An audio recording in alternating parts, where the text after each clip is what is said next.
Hello viewers, myself Harpreet Srivastava with a new topic in economics. I have to discuss compensation principle in today's lecture.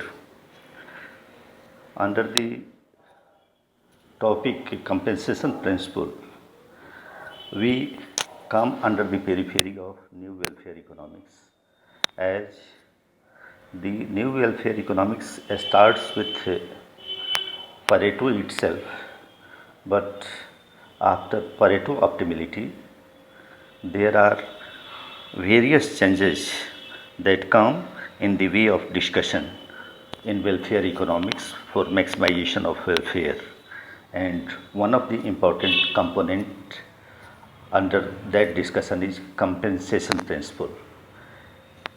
The name of compensation principle is very much associated with Calder, Hicks and Eskitowski.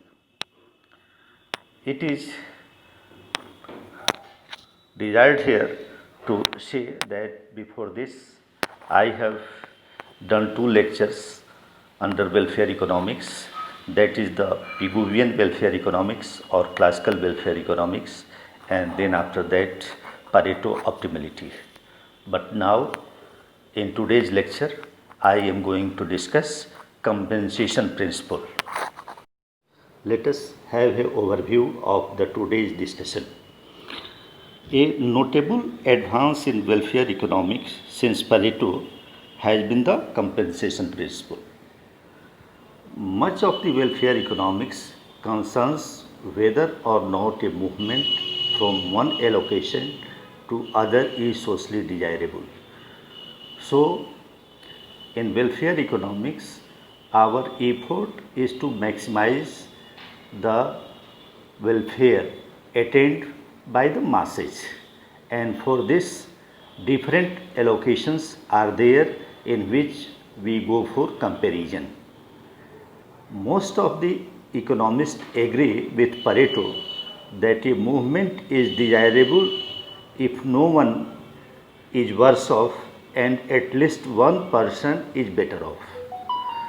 But operationally speaking, most changes would result in a reduction of someone's utility unless compensation is provided.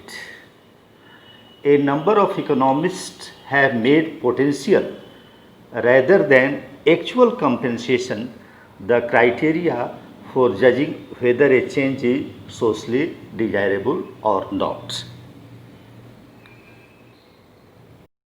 The idea of compensation criteria or compensation principle is based upon some of the important assumptions, and these assumptions are as follows. There is consistency of individual's taste and the absence of external effects both in production and in consumption. So, it talks about there must be the consistency in the approach of individual regarding his production or consumption. Secondly, interpersonal comparisons well-being are not possible. So, here the idea of compensation principle itself free from the idea of interpersonal comparison. It says that interpersonal comparison is not possible, and so it tries to free itself from value judgment or ethical consideration. Each one's satisfaction is independent from others, and individuals are the best judge of their welfare. So, there is no interrelation in between the satisfaction of one to another, and the problems of production and exchange can be separated from problems of distribution. All the talks about compensation principle believes that distribution is quite separate from production and exchange, having no interrelation in between the two regarding welfare consideration. So, these are the main assumptions on the basis of which we discuss the compensation principle or compensation criteria. Once again, these assumptions regarding individuals' consistency, not possibility of interpersonal comparison, that is to take itself out from value or ethical judgment, and to compartmentalize in between production, exchange and distribution are the assumptions on which the idea of compensation principle sustains.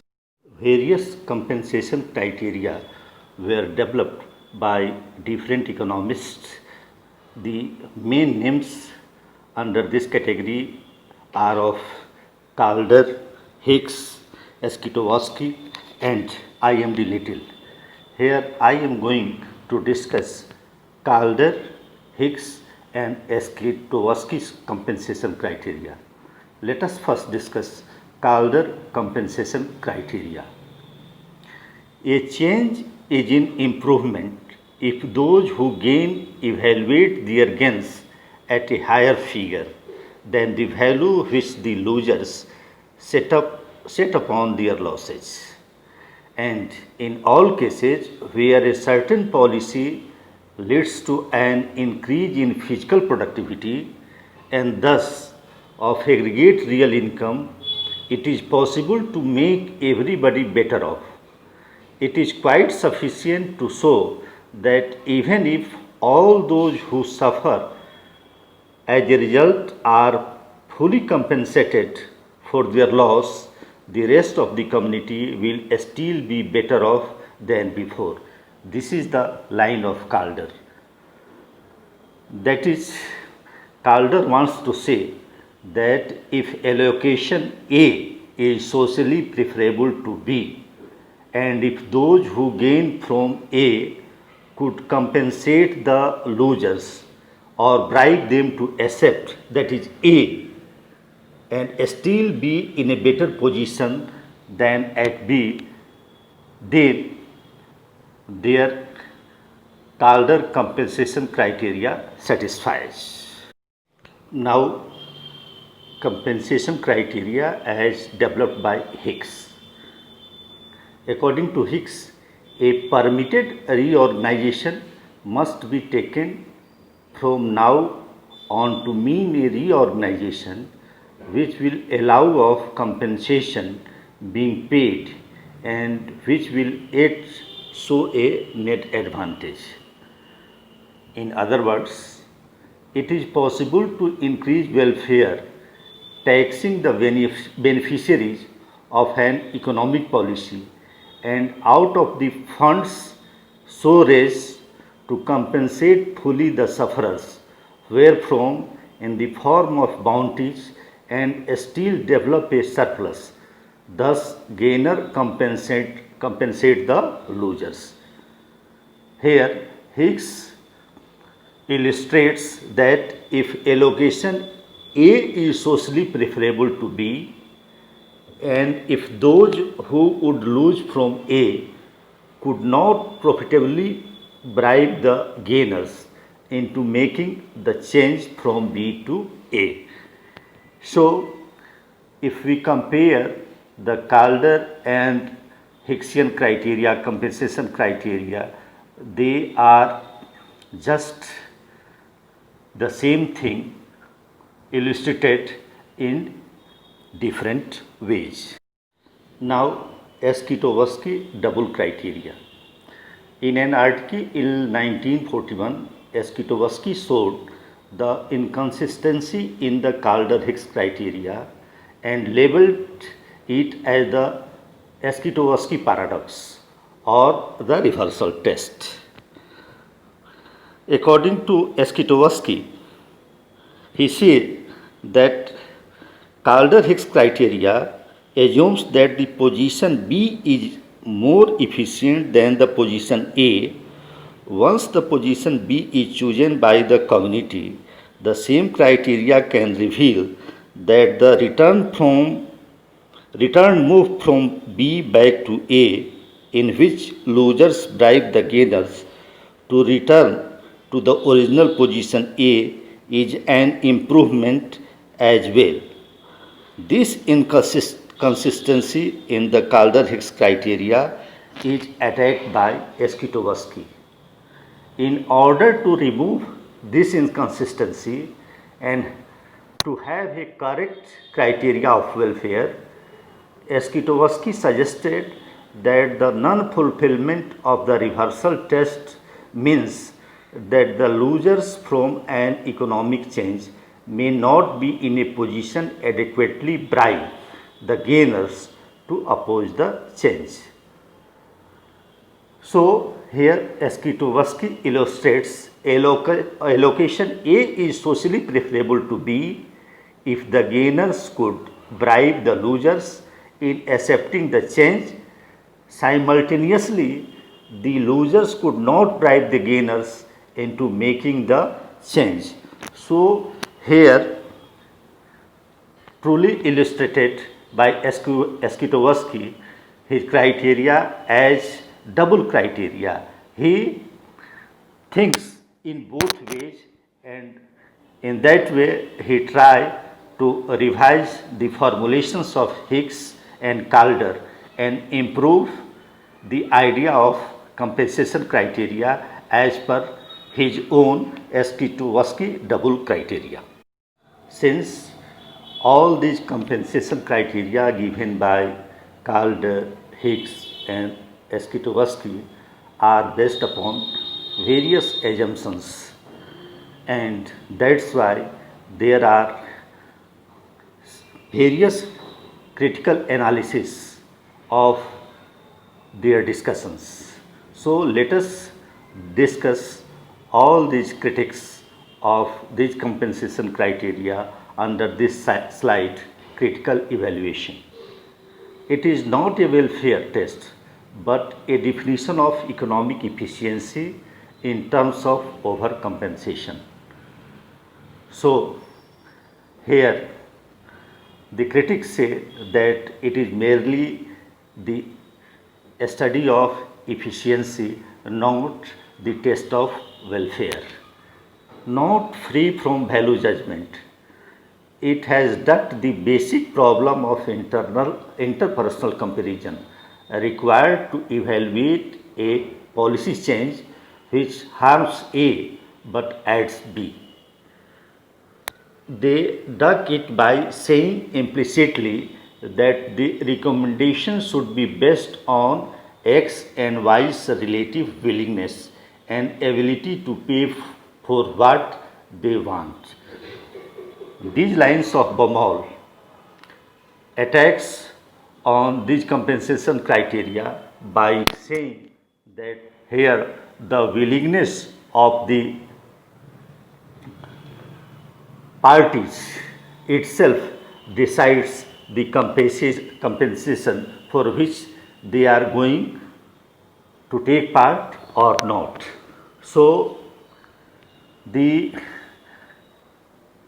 attachment of value judgment or the ethical judgment through interpersonal comparisons left out, but that is the sole part of welfare comparison. Increase in production without considering distribution has no meaning. Calder-Hicks criteria does not envisage actual social welfare. And lastly, external effects on compensation and production ignored by the compensation principle.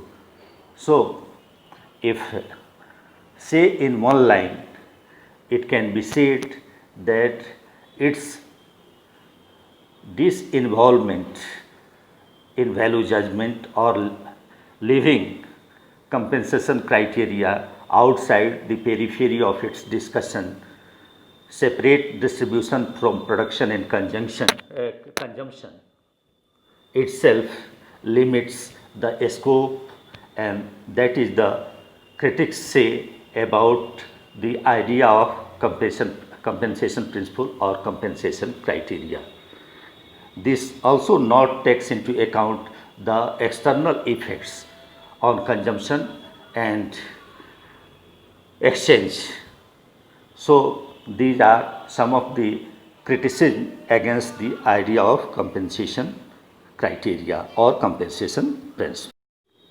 Conclusively, we can say that the basic difficulty of compensation principle is that it refers to potential rather than actual welfare, since they do not require that compensation actually be paid. In all these discussions, we are talk about the potentiality, not about the actuality. The compensation criteria do imply impersonal comparison of utility, which are expressed in terms of gains and losses of welfare in objective monetary form. The criteria assumes that the gainers and losers truthfully express their gains and losses in monetary terms. The criteria will break down if either the parties do not reveal truthfully their gains and losses, or they use some strategy in order to improve their bargaining strength. So, if there is the lack of truthfulness in their expression regarding the attainment of welfare, the criteria or compensation criteria falls flawed. And lastly, we may thus conclude that the theory of compensation principle or compensation criteria is not of much practical value in matter of promoting social welfare. Here I have given a brief account of compensation criteria in welfare economics given by different economists like Calder, Hicks and Eskitowski, but there comes a refinement in a study of welfare economics, or a study of new welfare economics considers the idea of social welfare function, that will be discussed in my later slides or later lectures that will be presented in next week. For today, that's all. Thanks.